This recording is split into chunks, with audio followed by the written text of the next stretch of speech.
माँ है तो बच्चे भी होंगे, बच्चे हैं तो उनकी माँ भी रही होंगी।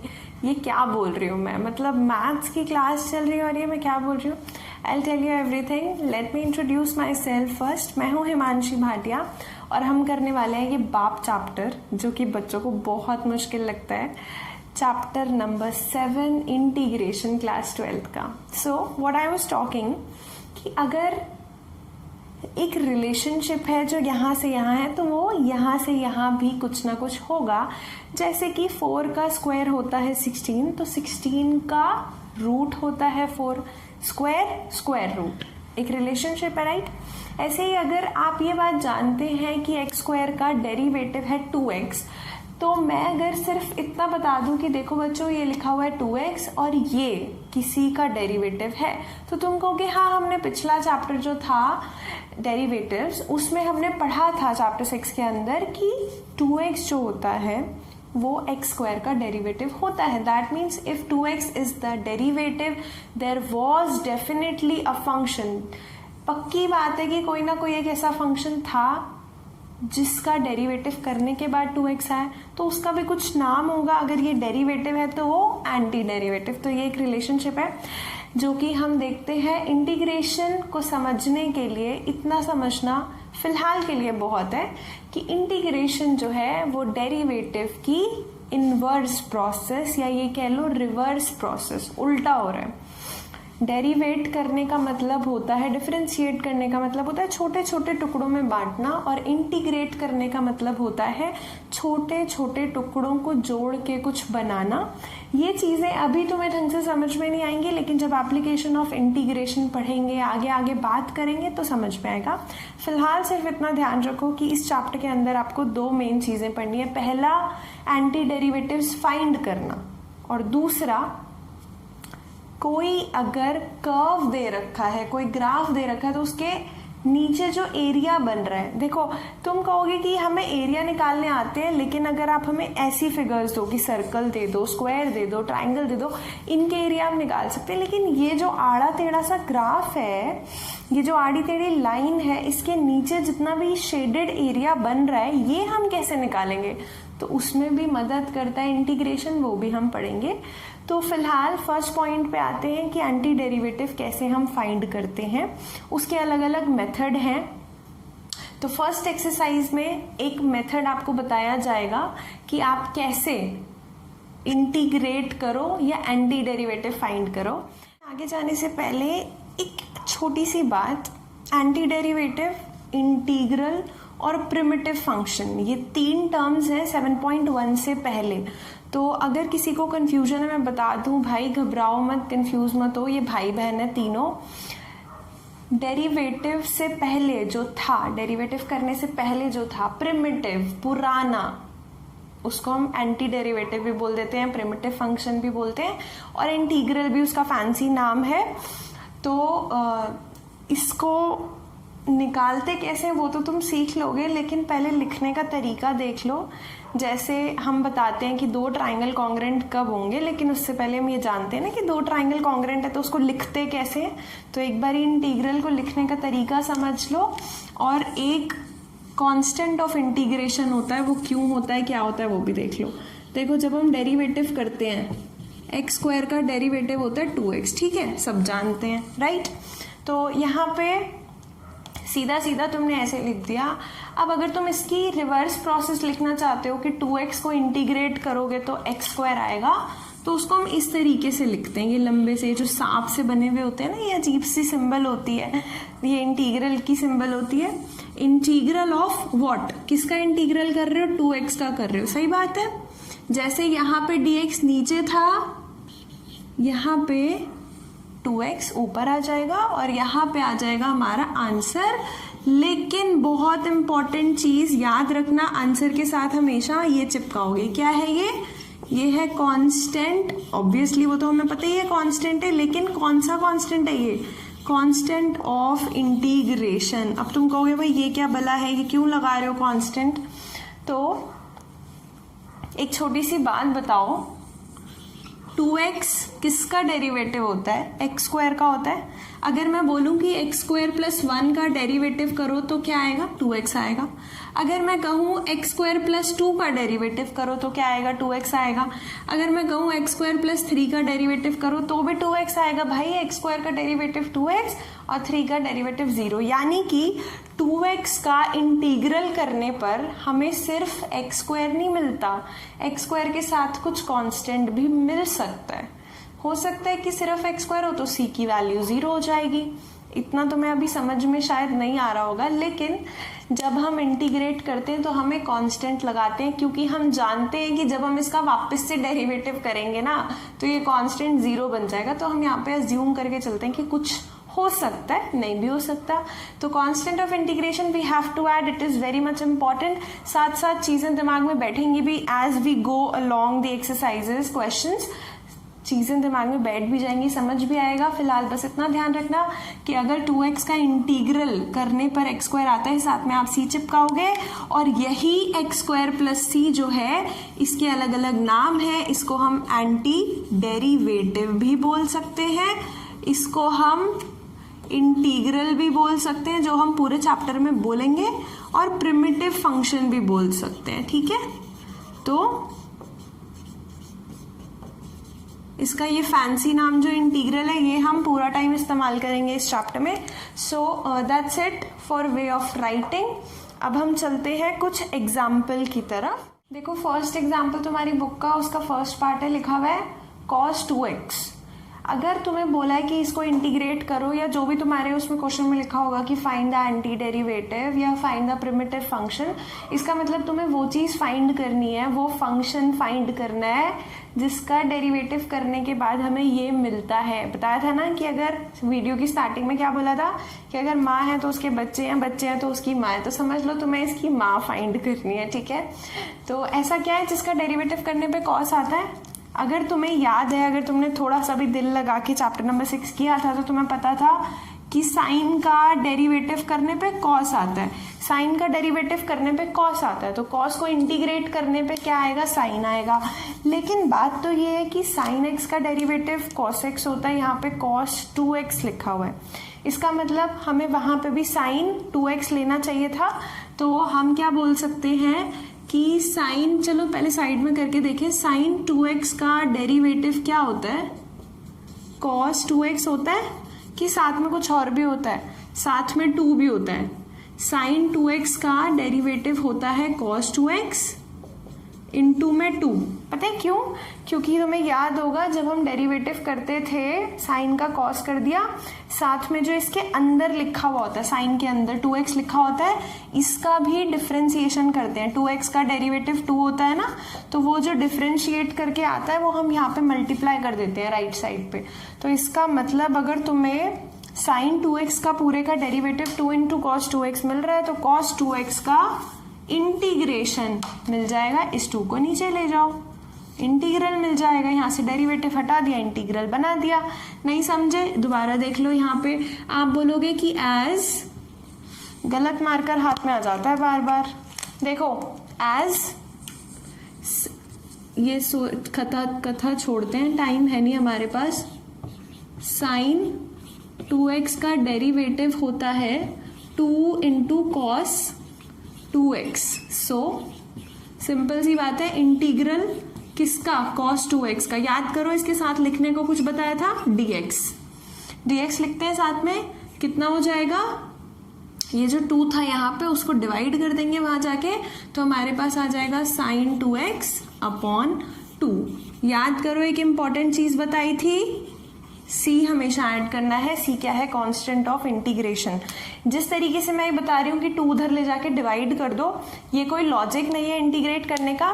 सिर्फ हमें इतनी बात समझनी है कि अगर साइन 2x का डेरिवेटिव cos 2x होता है इंटू cos 2x इंटू 2 होता है, तो साइन 2x के अपॉन में अगर 2 होगा तो हम जब डिफ्रेंसिएशन करेंगे, हम जब इसका डिफ्रेंसिएशन करेंगे, किसका? साइन 2x अपॉन 2 का, मान लो इसका मैं d बाई डी एक्स कर रही हूँ, ये डैश का मतलब है डेरिवेटिव, तो मुझे मिल जाएगा cos 2x, साथ में मुझे मिलेगा यहाँ पे इंटू में 2, और ये अपॉन का 2 एज इट इज, तो 2 से 2 कट जाएगा तो मुझे cos 2x मिलेगा, इसलिए मैंने लिखा है cos 2x का इंटीग्रेशन ये होगा। सेकेंड पार्ट करते हैं फटाफट। सेकेंड पार्ट में क्या लिखा हुआ है, 3x² प्लस 4x क्यूब। तो हमें ये जानना है कि किसका डिफरेंशिएशन करें कि हमें ये मिल जाए, पहले ये और फिर ये। देखो 3x² तो पूरी दुनिया जानती है x क्यूब का डेरिवेटिव होता है, तो तुम्हें पता है कि x क्यूब का डेरिवेटिव होता है 3x²। साथ ही में इसका भी अगर हम करें, x की पावर 4 का डेरिवेटिव क्या होता है बाबा, x की पावर 4 का डेरिवेटिव होता है 4x³ होता है कि नहीं होता।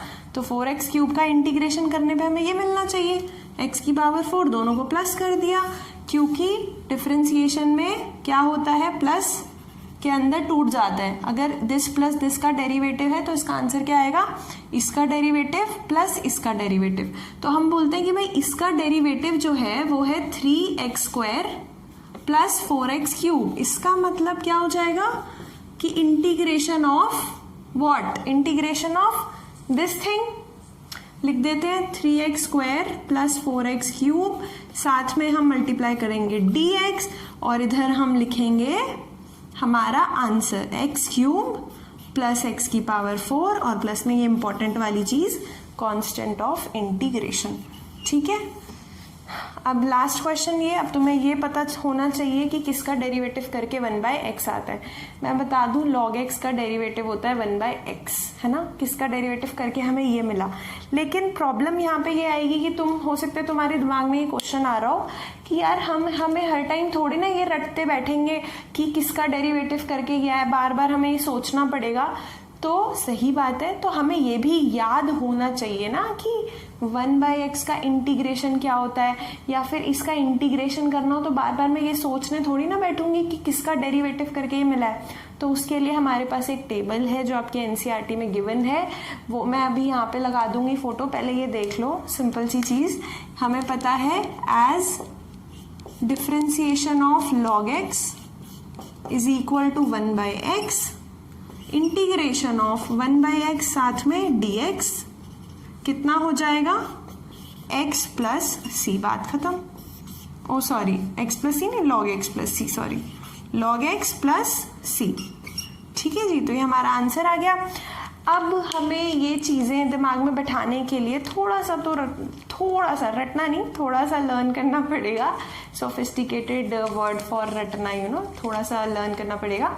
तो ये टेबल देख लो, यहाँ पे तुम्हारे को फंक्शन के डिफरेंशिएशन गिवन है, इस तरफ डेरिवेटिव है तो उस तरफ इंटीग्रल है। तो ये तुम समझ लो, याद कर लो, रट लो, जो तुम्हें करना है करो, बट ये तुम्हें ध्यान में होना चाहिए। जैसे ही तुमसे कोई पूछे कि कॉस का इंटीग्रेशन क्या होता है, साइन का इंटीग्रेशन क्या होता है, या 2x का इंटीग्रेट करके क्या आता है, तो वो चीज़ें तुम्हारे टिप्स पे होनी चाहिए। एकदम से नहीं होगा, टाइम लगेगा, बट एक बार ये क्वेश्चंस आ गए तो तुम आराम से कर पाओगे।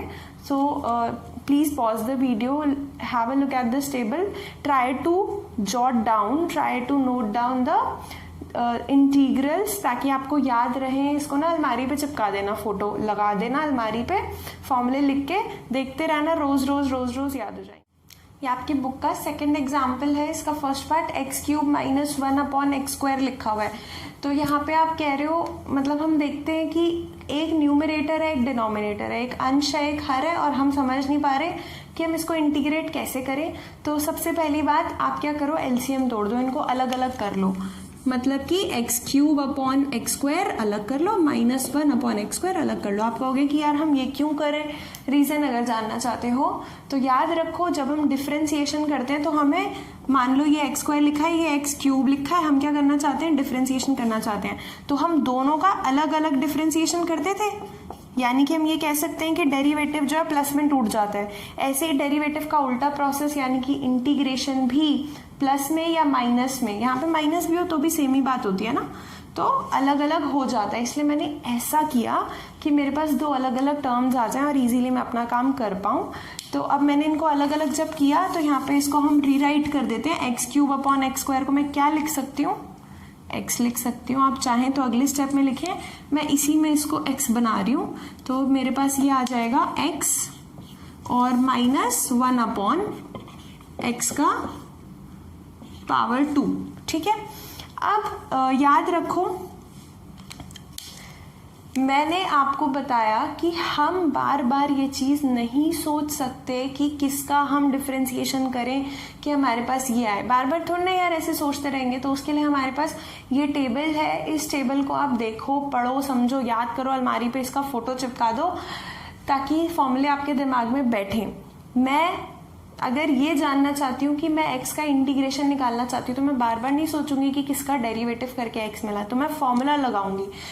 एक फॉर्मूला समझा देती हूँ। हमें पता है कि x की पावर n का अगर हम डिफरेंशिएशन करते हैं, डेरिवेटिव करते हैं, तो पावर नीचे आती है n और साथ में x की एक पावर कम हो जाती है, x की एक पावर घट जाती है ना, माइनस हो जाती है।